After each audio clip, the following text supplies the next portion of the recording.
అందరికీ శనార్థులు. ముందుగా అందరికి కూడా దుర్గాష్టమి పండుగ పర్వదిన శుభాకాంక్షలు. మొదలైతే ఏం చేయాలి? హెడ్లైన్స్ చూడాలి. బస్సు దిగిపోతున్న సజ్జనార్ సారు, మళ్ళా పోలీసు డ్యూటీ ఎక్కనున్న ఫేమస్ ఆఫీసరు. సినిమా పైరసీ దొంగలను దొరకబట్టిన తెలంగాణ పోలీసులు. ఏండ్లకేండ్లు ఏల కోట్ల వ్యాపారం నడిపిన జాదుగాళ్ళు. ఆంధ్రప్రదేశ్ అసెంబ్లీ సమావేశాల మీద కేఏ పాల్ సార్ ఫైరు. పనికొచ్చే పనుల గురించే ఇప్పుడు అంటుండు నోరు. షికాయితుల కోసం షురు చేస్తుర్రు డిజిటల్ బుక్కులు. వైకాపా కార్యకర్తలకేనట సర్వ హక్కులు.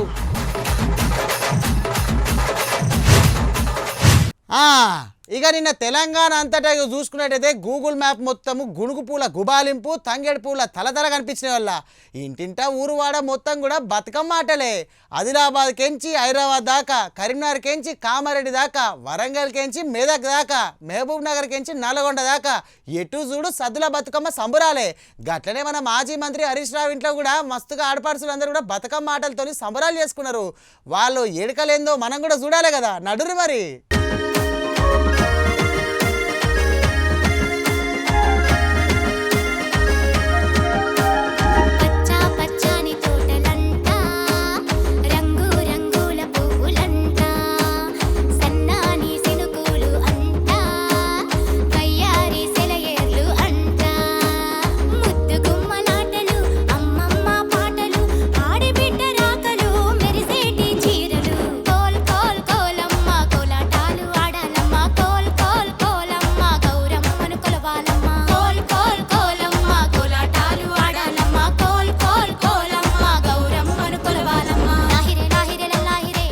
తెలంగాణ రాష్ట్ర పండుగ బతుకమ్మను అందరి లెక్కలనే జరుపుకున్నది హరీష్ రావు కుటుంబము.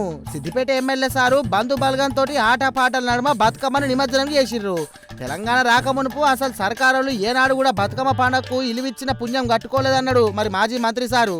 మరి తెలంగాణ తెచ్చుకున్నాకనే పెద్దసారి కేసీఆర్ బతుకమ్మను రాష్ట్ర పండుగ అని రాజ్యమంతటా గొప్పగా వేసుకునేటట్టు పిలుపునిచ్చిండని యాద్ చేసిండు. చెరుకట్టకాడ సారి చెప్పిన మిగతా ముచ్చటేందో మీరే ఇన్నుండ్రిగా. ఈరోజు రాష్ట్ర వ్యాప్తంగా బతుకమ్మ పండుగ ఎంతో అంగరంగ వైభవంగా, ముఖ్యంగా తెలంగాణ మహిళా లోకం దేశ విదేశాల్లో ఉన్న వాళ్ళు సైతం ఈరోజు చాలా గొప్పగా ఈ పండుగ జరుపుకుంటున్నారు. ప్రపంచంలోనే బతుకమ్మ పండుగకు తెలంగాణ రాష్ట్రానికి ఒక ప్రత్యేకత ఉంది. ఈ ప్రపంచంలో ప్రకృతిని ప్రేమించే పండుగ, పుష్పాలను ప్రేమించే పండుగ, అద్భుతమైన పండుగ బతుకమ్మ పండుగ. కేసీఆర్ గారి నాయకత్వంలో తెలంగాణ ఉద్యమం ప్రారంభమైన తర్వాత బతుకమ్మ పండుగకు విశ్వవిఖ్యాతి లభించింది. ఈ ఖ్యాతి ఈరోజు ప్రపంచం మన వైపు చూస్తూ ఉంది. ఈ పండుగకు సైన్స్ కూడా ఉంది. ముఖ్యంగా వర్షాకాలంలో కొత్తగా నీరంతా వచ్చి చెరువుల్లో చేరుతుంది. అక్కడ మనము గునుగు పువ్వు, తంగేడు పువ్వు, వివిధ రకాల పుష్పాలతో పేర్చినటువంటి బతుకమ్మను ఆ చెరువులో వేయడం ద్వారా చెరువు నీరంతా కూడా శుద్ధి జరుగుతూ ఉంది.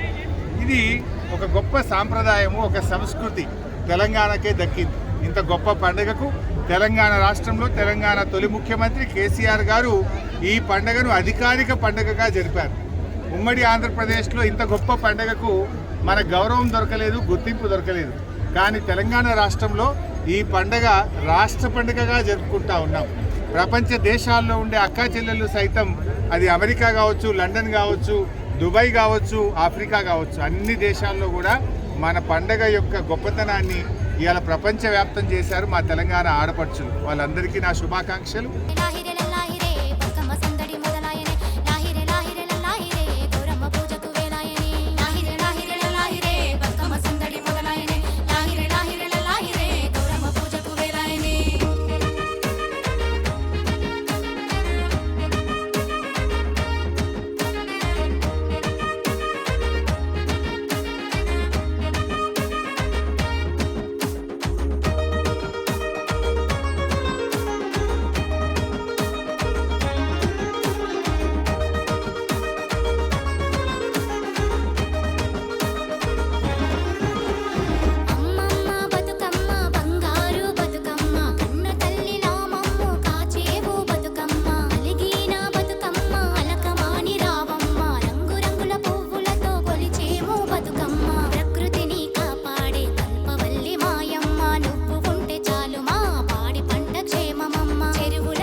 ఎవ్వరు కొడితే దిమ్మ తిరిగి క్రిమినల్ గాల మైండ్ బ్లాక్ అయిపోతుందో వాళ్ళే పోలీసు వాళ్ళు.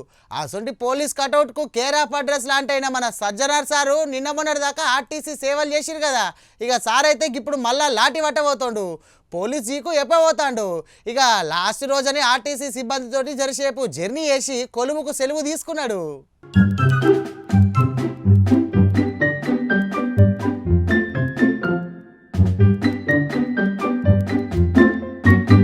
హోదాకెక్కి గొప్పలకు పోయేటోళ్ళు కొందరైతే హోదాకే సక్కదనం తీసుకొచ్చేటోళ్ళు కొందరు ఉంటారు. అందులో సజ్జనార్ సార్ అసంటోళ్ళు ముంగటుంటారు అన్నట్టు. పోలీస్ డ్యూటీ నుండి ఆర్టీసీ పగ్గాలు అందుకున్న సజ్జనార్ సారు మళ్ళీ ఇప్పుడు పోలీస్ డ్యూటీ ఎక్కబోతాడు. సార్ డ్యూటీ చేస్తే ఎట్లుంటుందో ఎరికే కదా. కనబడి 4వ సింహం ఏడుంటది అంటే ఇగో గీడుంటది అన్నట్టు.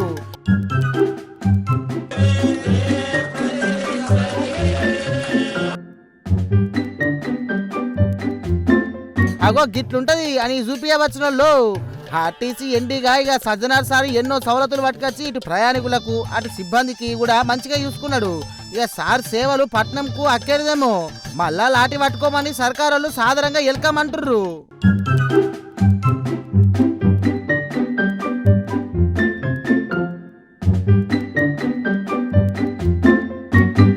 చిత్రగుప్తుడు లోకం లెక్కలను చిట్టాపద్దులు రాసుకున్నట్టే ఇక ఇప్పుడు కొన్ని రాజకీయ పార్టీలు కూడా తమ ఎదురుగున్న పార్టీ లీడర్ లెక్కలను పుస్తకాలలో రాసుకుంటున్నాయి.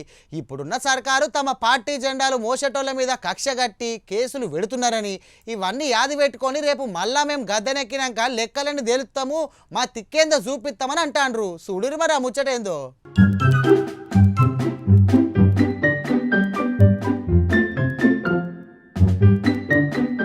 మేము అధికారంలోకి వస్తే ఏం చేసుకొస్తామనేది చెప్పేదే మేనిఫెస్టో. ఈ మేనిఫెస్టోను చూసే ఓటర్లు తమ ఆలోచనలు సానబెట్టి కరెక్ట్ అనుకున్న వాళ్ళనే కుర్చీలలో కూకుండా పెడతారు. ఇక గదో పద్ధతి అన్నట్టు. ఇప్పుడు కాలం మారింది. ఇక మేము అధికారంలోకి వస్తే ఎవరిని ఏం చేస్తామో చూడురనే ఆయుధాలను షురు చేసిరుగా. ప్రజలకి మేలు చేయాల్సినటువంటి ఈ ప్రభుత్వం తన కర్తవ్యాన్ని తన ధర్మాన్ని మరిచి కేవలం రాజకీయ కక్షలకి రాజకీయంగా వైఎస్ఆర్సీపీ నాయకుల్ని కార్యకర్తల్ని ఇబ్బంది పెట్టాలని ఒకే ఒక ఆలోచనతోటి పనిచేస్తున్నట్టుగా కనపడతాం. కూటమి ప్రభుత్వం అవలంబించినటువంటి విధానాలని మనం ఒక డిజిటల్ రూపంలో భద్రపరచాలి. జరిగిన ప్రతి అన్యాయాన్ని కూడా పొందుపరుచుకోవాలి. మళ్ళీ తిరిగి మనం అధికారం చేపట్టినాడు ఆ రోజు అన్యాయానికి గురైన వాళ్ళకి న్యాయం జరిగేలాగా చూడాలని ఒక ఆలోచనతోటి ఈ యొక్క కార్యక్రమాన్ని తీసుకొచ్చారు. దీన్ని రెడ్ బుక్ అంటారో బ్లూ బుక్ అంటారో ఇంకే బుక్ అనుకుంటారో. రెడ్ బుక్ అయినా కొట్టేసే పరిస్థితి ఉంటుంది, బ్లూ బుక్నైనా సరే దొంగిలించే పరిస్థితి ఉంటుంది. కానీ ఈ డిజిటల్ బుక్ అనేది ఎప్పటికి కూడా ఎవరు కూడా దొంగిలించలేరు. ప్రతి ఒక్కరి వాళ్ళు అవలంబించినటువంటి విధి విధానాలు, వాళ్ళకి జరిగినటువంటి అన్యాయం ఇప్పటికి కాదు ఇంకొక 10 తరాల తర్వాత అయినా సరే మేము మర్చిపోకుండా మా నాయకులు గుర్తుండిపోయేలాగా దీన్ని భద్రపరచడం జరుగుతుంది. వైకాపా పార్టీలు తమ కార్యకర్తల కోసం డిజిటల్ బుక్ను తీసుకురాబట్టిండ్రు. దీని కథ ఏంటంటే వాళ్ళ పార్టీ వాళ్ళను ఎవరెవరు ఎట్లా బాధలు పెడుతున్నారో ఇలా చెప్పుకోవచ్చునట. ఇంకేమి ఇకమతులు ఉన్నాయో చూడుర్రి మరి మీరే. క్యూఆర్ కోడ్ అనేది స్కాన్ చేస్తే దాంట్లోనే వాయిస్ తీసుకుంటారా లేక మీరు చెప్తే వాళ్ళు రాసుకోవడం జరుగుతుంది. దానికి మీకు జరిగిన అన్యాయం యొక్క వివరాలు, మీకు ఏం అన్యాయం జరిగింది, దానికి ఉన్నటువంటి మీకు అందుబాటులో ఉన్నటువంటి ఆధారాలు వెళ్ళి కూడా ఇవ్వవలసి ఉంటుంది. దీన్ని సద్వినియోగపరచుకోవాలని చెప్పేసి ప్రతి వైఎస్ఆర్ కుటుంబ సభ్యుడికి అన్యాయం జరిగిన ప్రతి ఒక్కరికి కూడా తెలియపరుస్తాము.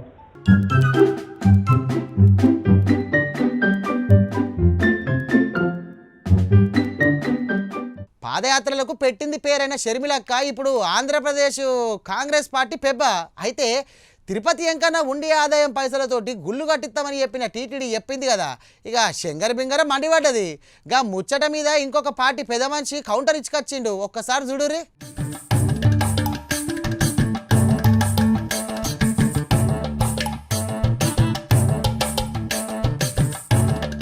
ఈ ఎల్లరేపిట్లా ఎవని పని వాడు యేసుడు కూడా తప్పేనా అని అనిపిస్తుంది కొందరి వాదనింటా అంటే.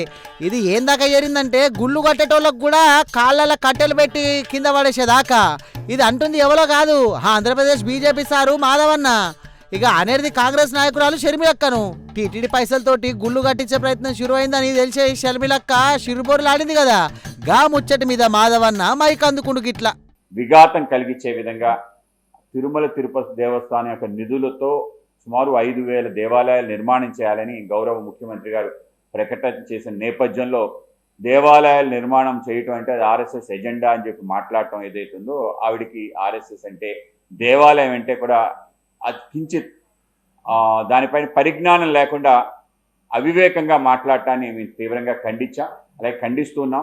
కేవలం అదే కాకుండా మరింత ముందుకెళ్ళిపోతూ ఈ యొక్క టీటీడీ నిధులు అనేక టాయిలెట్స్ కట్టడానికి ఎందుకు వినియోగించుకోకూడదు, అదే దళిత వార్డులో మిగతా నిర్మాణాలు చేయడానికి ఆలోచన ఎందుకు చేయకూడదని మాట్లాడటం, ఇవన్నీ కూడా ఆవిడికి దేవాలయ వ్యవస్థ గురించి ఎటువంటి ఆలోచన కానీ ఎటువంటి విధాన నిర్ణయానికి సంబంధించిన అవగాహన లేదు. దానికి కారణంగానే ఈ విధంగా మాట్లాడుతుంది. ఆవిడ జీవితంలో ఎప్పుడైనా ఒక దేవాలయాన్ని సందర్శించిన దాన్ని ప్రశ్నిస్తున్నాను. కేవలం మత ప్రచారం చేసి స్వయంగా తన భర్తతో కలిసి పెద్ద ఎత్తున ఈ యొక్క ప్రచార సభల్లో పాల్గొంటూ మత మార్పులు చేయాలనే ఒక ప్రయత్నం పెద్ద ఎత్తున చేయటం జరిగింది. కేవలం ఈవిడే కాదు, ఈవిడ అక్కడ పిసిసి ప్రెసిడెంట్గా పెట్టిన నేపథ్యంలో సోనియా గాంధీ గారు కానీ రాహుల్ గాంధీ వీళ్ళిద్దరూ కూడా ఈ యొక్క ప్రయత్నంలో ఆవిడని ప్రోత్సహించారని చెప్పి మనకు స్పష్టంగా అర్థమవుతుంది.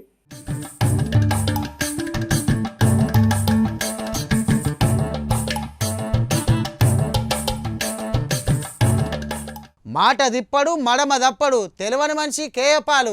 ఇక దేశాల నడుమ యుద్ధాలను ఆపాలన్నా కొన్ని ముచ్చట్ల మీద యుద్ధం ప్రకటించాలన్నా కూడా కేయపాల్ సార్కే సొంతము. ఇక మరి ఇప్పుడు కూడా పాల్ సారు తిన్న తిండి పేన పట్టకుండా చేస్తున్న ముచ్చటేందో ఒక్కసారి చూడురు మీరు.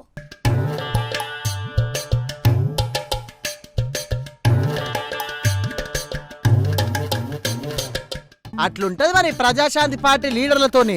అసెంబ్లీ అన్నది ప్రజల కష్ట సుఖాల మీద నడవాలి కానీ మీ సొంత పంచాయతీల మీద కాదనే కన్నెరయ్యేసిండు. మొన్న అసెంబ్లీలో బాలయ్య బాబు మెగాస్టార్ చిరంజీవి మీద అటు ఇటు మాట్లాడిండని ఫ్యాన్స్ అందరూ కూడా ఫైర్ అవుతురు కదా. ఇక ఇంకొక దిక్కేమో పాల్ సార్ కూడా రాష్ట్రాన్ని నాశనం చేస్తున్నారని కన్నిటి పాలైండు.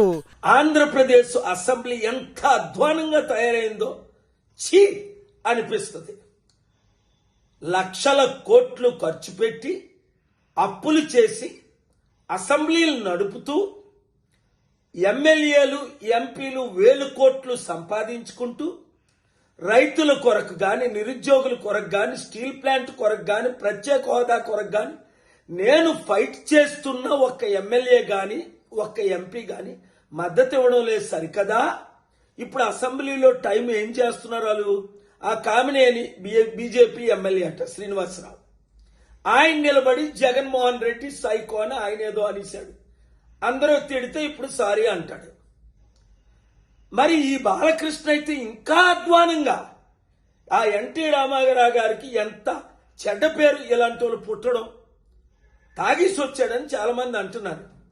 ఒక తోటి యాక్టర్ అయిన చిరంజీవిని ఇంత ఘోరంగా తిట్టడం రైట్ కాదు కదా. పాలసీ మీద నేను కూడా మాట్లాడతాను. రోడ్ల మీద పడుకొని ఒక్క ఓటు చీల్చకూడదు, జగనే నా శత్రు అంటే అన్నయ్యని తగట్టు పెడతా, ఒక అన్నయ్యకి ఎమ్మెల్సీ తీసుకుంటా, ఒక మంత్రి పదవి తీసుకుంటా, ప్రజల సమస్యలు గాని పట్టించుకోరు మీరెవరును. హిందూపురం ఎమ్మెల్యే బాలకృష్ణ కామెంట్ల మీద కొనిదెల కుటుంబ అభిమానులు సుతా గరం గరం అవుతాండ్రు. సినిమా వేదికకి అసెంబ్లీకి తేడా తెలియటం లేదా అన్నటువంటిది నేను అడుగుతున్నా. మనం అనేక వేడుకలు అమ్మాయి కనబడితే ముద్దైనా పెట్టాలి కడుపైనా చేయాలి అని మాట్లాడిన వ్యక్తి ఇవాళ అసెంబ్లీలో అంతకన్నా పద్ధతిగా మాట్లాడతాడని మనం ఆలోచించడం కూడా మన మూర్ఖత్వమే. కానీ అసెంబ్లీ అంటే అది ఒక దేవాలయం. ఇవాళ మీరు నమ్మరు, అసెంబ్లీలో అబద్ధం అనేటువంటి మాటను కూడా వాడకూడదు. ఈయన అబద్ధాలు చెప్తున్నాడు అని కూడా మాట్లాడకూడదు. ఈయన సత్య దూరం అయినటువంటి మాటలు మాట్లాడుతున్నాడు అని మాత్రమే మాట్లాడాలి. అలాంటి నియమాలు కలిగినటువంటి ఒక అసెంబ్లీలో సైకోగాడు మాజీ ముఖ్యమంత్రి వర్యుడు. ఇవాళ మీరు 3 పార్టీలు కలిపితే వచ్చాయి, కానీ ఒక్క పార్టీ సింగిల్గానే జగన్మోహన్ రెడ్డి గారు 40% ఓట్ బ్యాంక్ అంటున్నది ఇంకా అలానే ఉంది.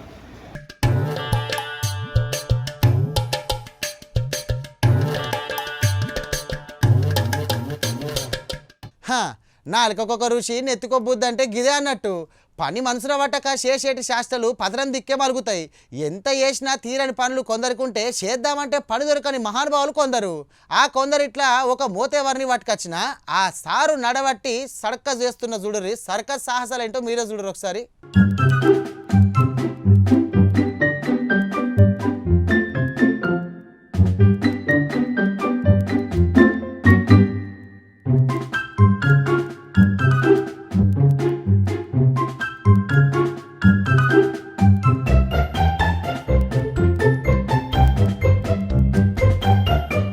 చూసిర్రా ఈ బద్మాషాలకు పోలీసులు దొరకబట్టి బడిత పూజలు చేస్తా కానీ తొవ్వక రారు కదా. వీళ్ళ కర్మకు పక్క పొంటి పోయేటోళ్లకు పరిశాను కదా నాకు అర్థం కాదు. వీనేషాలు చిన్నగా లేవు చూడు ఒకపారి. ఏమన్నా అటిటైనా కొడుక సీదా కాటికేని తెలుస్తలేదేమో. తిన్నదరగా చేస్తారో లేకపోతే అందరు లేకుంటే నన్నెవరు చూస్తారు అనుకుంటాడో ఏమో గాని తిర్రమర్ర తిరుక్కుంటా టింగురంగా అని ఏషాలు ఎత్తా అన్నాడు. ఇట్లా ఊరికిద్దరు పిచ్చోళ్ళైనా కానొస్తారు కదా.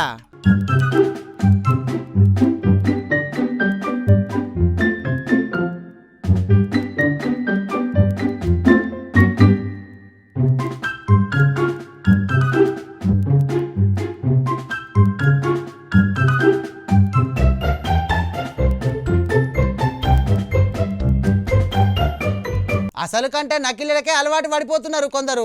గంతే కదా మరి.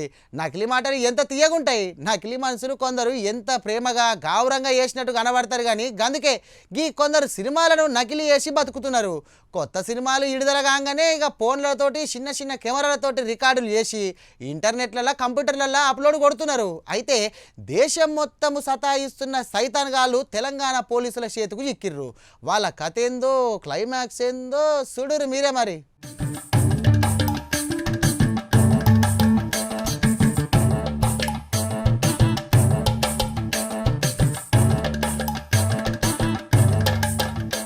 ఒకరి కష్టాన్ని కొట్టేసుడు కంటే పాతకం ఇంకొకటి ఉంటుంది వల్ల.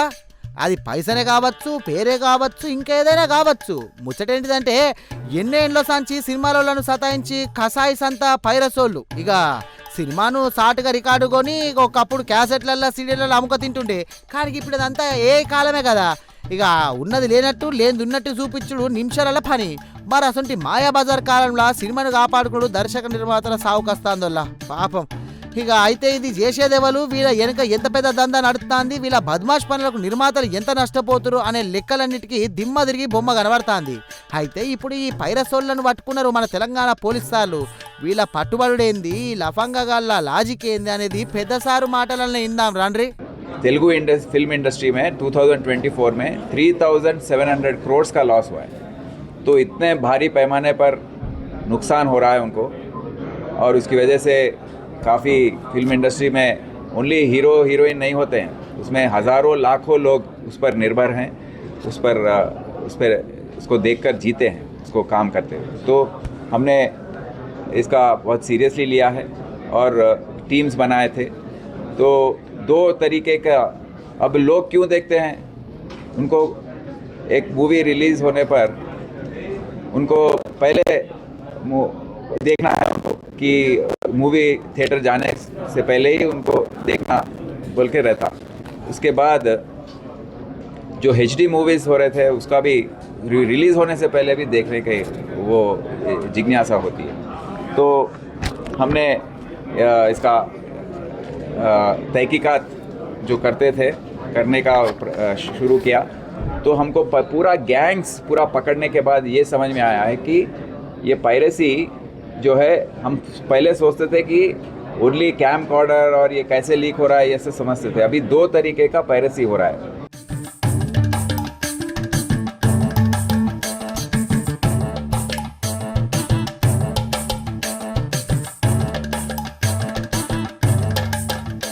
చూసిరు కదా ఎట్లున్నాయి ఖతర్నాక్ ముచ్చట్లు కడక్ కడక్ ఉన్నాయి కదా. మళ్ళా రేపు కలవాలంటే నేను ఏం చేయాలి, నేను పోవాలి. కానీ మీరేం చేయాలి, గప్పదాకా చూస్తూనే ఉండాలి ప్రైమ్ 9.